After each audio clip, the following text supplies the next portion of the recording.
Prowling down the boulevard one day on my way to work, I saw a giant in the crowd. They weren't exactly rare in this teeming megalopolis of over 32 million, but they were uncommon enough to stand out. Especially being giant and all. It seemed at a loss standing there in the middle of the busy street, hundreds of passers-by brushing up against its legs. Gingerly raising one foot, stepping carefully over towards the corner of the block it ambled along. Trying to escape the crowd, probably. I caught a whiff of it as I passed and wrinkled my nose in disgust at the bitterly sour smell. They were always so filthy. Arriving at the restaurant, I was greeted at the door with an energetic salute from the staff. All at once nearly a dozen heads popped up and wished me a loud good morning. I returned the greeting and strolled into the back of house to wash up before service. My 4 apprentices had managed to finish preparing ingredients before my arrival, and we opened our doors just before midday.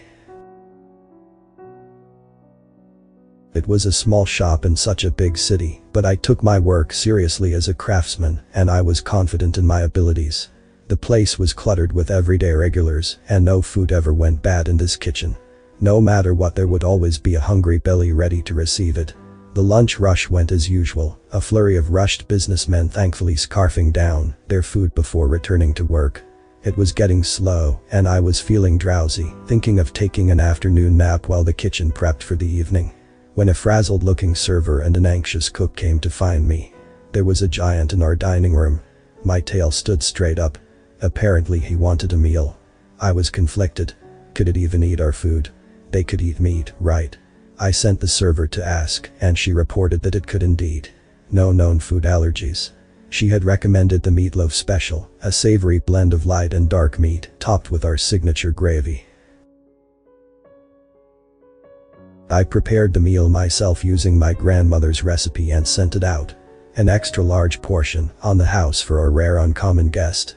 Producing a pair of long, whittled branches, the giant deftly handled the meal. Cutting through it with ease, even using such a blunt instrument. As expected of a giant. It ate slowly and deliberately, seeming to ruminate on the flavors. When it had finished, I went to greet it personally and ask for its thoughts. The giant thanked me but seemed vaguely apologetic. Had it not liked the food? This giant clumsy oaf, with no sense of taste. Stinking of filth. I narrowed my eyes as it continued to apologize. Remaining calm. Very calmly. I apologized in return, calmly and politely, like a professional. It seemed to sense my displeasure and lowered its head, thanking me again for the food. He introduced himself as Yamamoto Daichi Des, handing me a large piece of fiberboard with both hands. A human from Earth. Nihongi.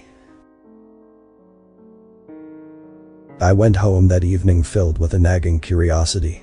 What was it these humans ate then if my food was no good? I searched for popular human foods.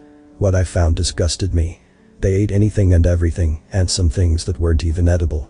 It reminded me of a garbage disposal sucking down trash. Grain juice, rotten into poison to cause delirium. Fruits that contained powerful irritants to drive off predators. They drank milk as adults, like perpetual infants. No, wait. Not even mother's milk. Another animal's milk, sometimes curdled with a calf's stomach acid, then aged until it became covered in mold. The thought made my hair stand on end. These humans cannot cook. With that in mind, I returned to work the following day, and the day after that. Passion escaped me. My usual confidence was gone. How had that giant thought my food was bad? How? There's no way, there's just no way. I closed myself in the office and translated the markings on the fiberboard he'd given me. His name, affiliation and contact information. A calling card, then. I sat for nearly half an hour considering it before picking up the phone. I couldn't let this matter rest. The conversation was awkward, but I believe I had conveyed my request. That I was dissatisfied with the service he had received and would like the opportunity to prepare another dish for him, free of charge. He seemed troubled and offered to pay. When I refused, he suggested preparing me a dish of his own in exchange.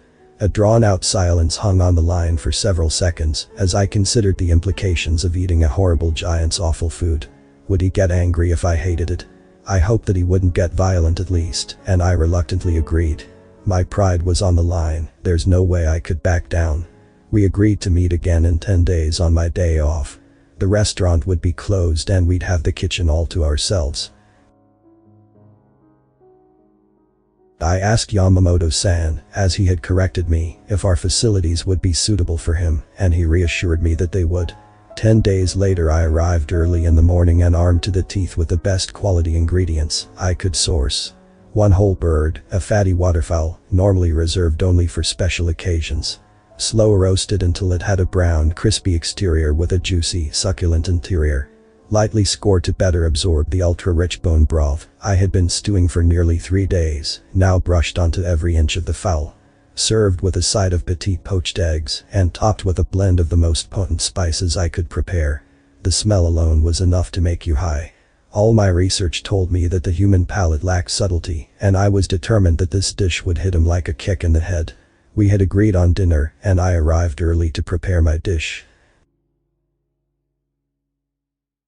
A couple of hours passed, and I was beginning to wonder if I would have this bird all to myself when he finally arrived. Carrying a basket and a small chest, he shrugged off a backpack and greeted me at the door before getting to work, or so I thought. So far all he'd done is pour some water on grains and swished it around a little. Occasionally he'd change the water or swish it around again. What was this? Some kind of gruel mix.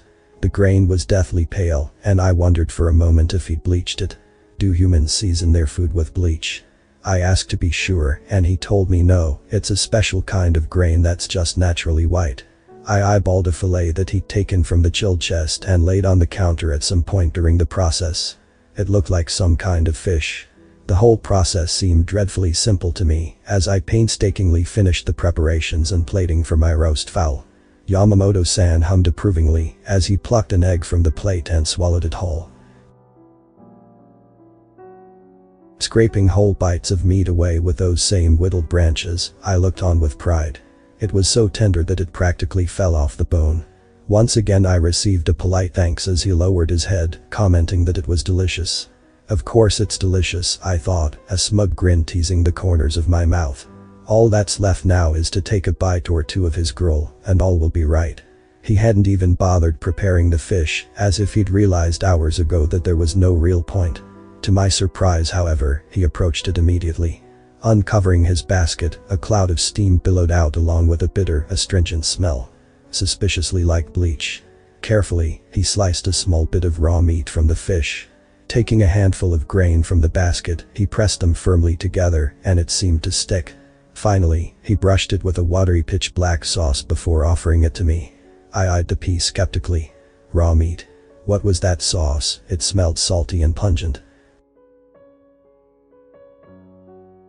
I know that humans can't cook, but you can't seriously expect me to eat it raw. Seeing my apprehension, he simply said one word, please. I ate the piece in one bite, hoping to choke it down quickly so the taste didn't linger. Expecting the worst, I found that it was actually very pleasant. I held the piece in my mouth as I chewed. Once, twice, each bite growing more and more complex as the flavors mingled. Looking up at this giant with my eyes wide as saucers, I found that he was already handing me another piece. I accepted it without hesitation. A little salty, a little savory, subtle and mild but so powerful. Delicious, but so light that I felt like I could eat it all day. By the end of the meal, I was eating right from his hand. What is this? How do you make it? Is this what human food is really like? I had to know more. 2 months later I found myself on a long-haul flight to Yamamoto-san's hometown. A city like mine, he said, but with fewer people. Tokyo, a city of giants. It took me more than a year apprenticing at Yamamoto-san's family shop before his brother, the head chef, had agreed to even let me touch a fish. That was only because of my hard work and experience, he said. Normally it would be longer. It helped that I was so popular with the customers, too. Within a few months of starting I had become something like a mascot for the shop, Sushi Nico-chan. The sushi cat.